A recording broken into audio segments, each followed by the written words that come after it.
ano, night swimming eh. Oo, sabi ko ang ginaw naman ng swimming nila. May motel.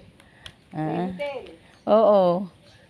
Pero baka hindi na nila kailanganin ng motel. Oo. Pero yun, maliit lang yan. Oo, maliit lang yung isa. Ito ang maganda, malaki, maluang. Okay naman sila, konti lang naman sila. Bali-walo lang sila lahat. Nagpa-ano lang yung anak ko. Tingnan nyo nga kung may tubig yung yung Nerlisa. Sabi niya sa akin. Okay, sige, mamayang hapon punta ako. Kailan?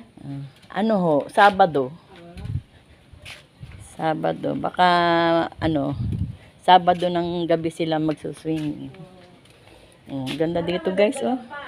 Ang luang. Kasi pag night swimming, yung ang tawag doon? Ay, ang ganda ng meron na palang tulay